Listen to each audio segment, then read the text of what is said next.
Hola a todos, espero que estén muy bien. Antes de comenzar con la lección, vamos a orar.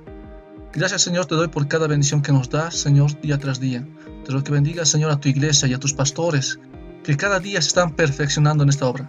Gracias, Señor, te doy por cada uno de ellos. Amén. Bienvenidos al módulo Hechos de los Apóstoles, lección 18, el tercer viaje misionero, parte 3. En esta oportunidad vamos a abarcar el capítulo 21. Bien, comenzamos. Hechos capítulo 21, versículo al 1 al 6. Después de una conmovedora despedida, el barco partió rumbo a Cos. Posteriormente, pasaron por Rodas, Patara, Fenicia, Siria y Tiro. En esta última parada, a causa del desembarco, fueron al encuentro de unos discípulos. Al hallarlos, se quedaron con ellos por 7 días. El Espíritu Santo les dijo a los discípulos lo que le iba a pasar a Pablo cuando llegara a Jerusalén. Al saber esto, ellos le dijeron varias veces que no vaya allá, mas el apóstol debía continuar su viaje. Al término de los 7 días, todas las familias cristianas del lugar lo acompañaron y llegando a la playa, comenzaron a orar de rodillas. Se despidieron entre abrazos.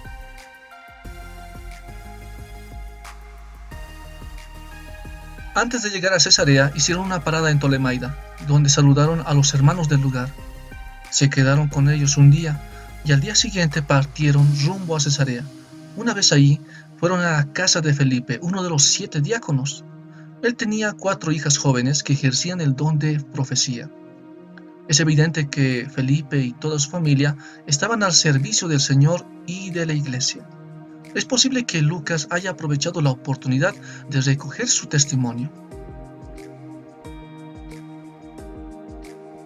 Mientras Pablo estaba en la casa de Felipe, vino a su encuentro desde Judea el profeta Agabo, el cual, tomando el cinto de Pablo, se amarró las manos y los pies. El Espíritu Santo le había comunicado lo siguiente: el dueño de este cinto será atado de esta manera en Jerusalén por los judíos y será entregado a los gobernadores romanos. La profecía conmocionó a todos e incluso a Lucas. Al igual que los hermanos en Tiro, le rogaron que no fuera a Jerusalén. Para Pablo, aquellos ruegos rompían su corazón. Su voluntad estaba siendo quebrantada, su decisión estaba perdiendo firmeza. La siguiente declaración de Pablo transformó el ambiente. Él dijo que por el Señor estaba dispuesto a ser atado e incluso de morir en Jerusalén. Después de aquellas palabras, todos dijeron: hágase la voluntad del Señor. Habían comprendido que todo por lo que iba a pasar el apóstol era la voluntad de Dios. Hechos capítulo 21, versículo 15 al 19. Pocos días después, Pablo y su equipo se prepararon para su viaje a Jerusalén. También los acompañaron los discípulos de Cesarea. Entre ellos se menciona a Nasón, natural de Chipre, quien los hospedaría. También se lo describe como el discípulo antiguo. Esto implica que era uno de los 120 que recibieron el Espíritu Santo en Pentecostés.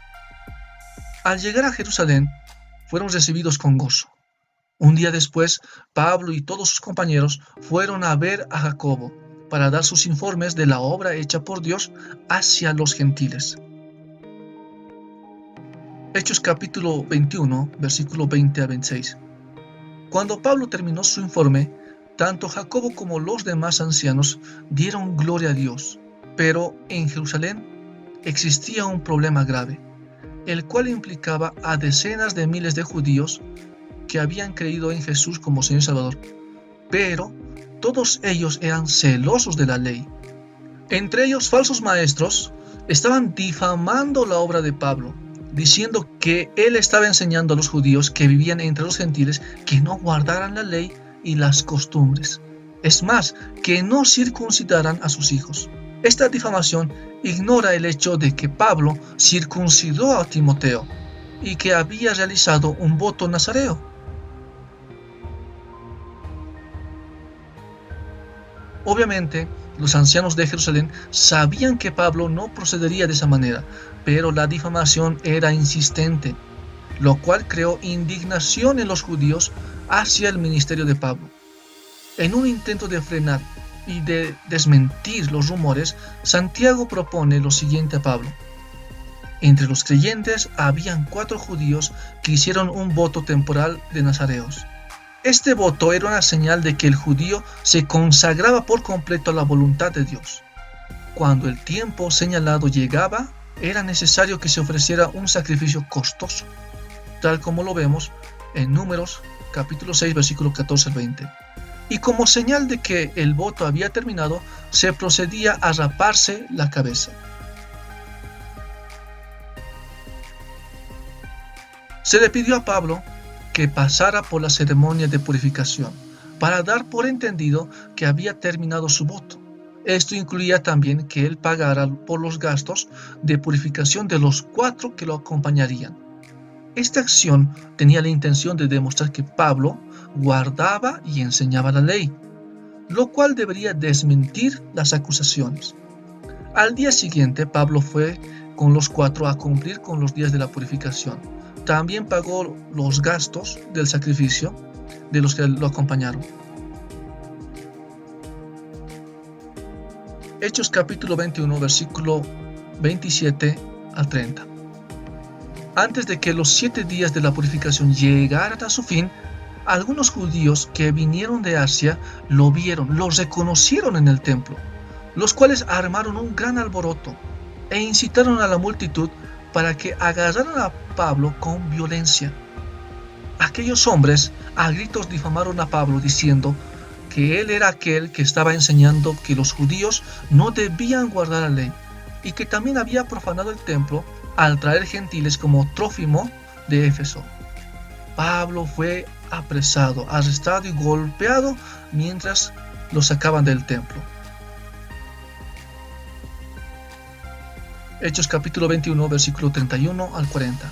La multitud tenía la intención de matar a Pablo. La noticia de aquel alboroto llegó a los oídos del tribuno de la compañía. Ese tribuno estaba a cargo de 600 e incluso 1000 hombres, 1000 soldados. Por lo cual mandó a soldados y centuriones al centro del conflicto. Al ver a los soldados, todos dejaron de golpear a Pablo. El tribuno, al ver a Pablo como la causa del conflicto, lo prendió y encadenó. Luego preguntó quién era y qué había hecho. Entre la multitud había diferentes opiniones, y como nada estaba claro, Pablo fue llevado a la fortaleza, la Torre Antonia. Pablo había sido golpeado de tal manera que no podía ni pararse. Los soldados tuvieron que cargarlo a cuestas. La multitud no solo quería golpearlo, realmente deseaban su muerte. Por eso gritaban que muera. Mientras lo llevaban a la fortaleza, Pablo dijo al tribuno: ¿se me permite decir algo? El cual se sorprendió al ver que Pablo podía hablar griego. Entonces el tribuno respondió con una pregunta: ¿no eres tú aquel egipcio que levantó una sedición antes de estos días y sacó al desierto a 4000 sicarios? Ante aquella sospecha, él se identificó como judío de Tarso. Dicho esto, le pidió que le permitiera hablar al pueblo. El tribuno accedió. Siendo así, Pablo se paró en las gradas para que lo vieran.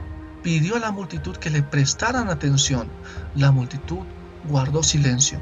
Entonces él les habló en griego. Bien, les dejo las siguientes preguntas de repaso. En Tiro, los discípulos animaron a Pablo para que vaya a Jerusalén. 2. ¿Quién era Felipe? 3. Felipe tenía 4 hijas doncellas. ¿Qué? 4. Después del informe de Pablo en Jerusalén, le dijeron: millares de judíos hay que han creído, ¿y todos son? 5. El tribuno se sorprendió que Pablo hablara griego.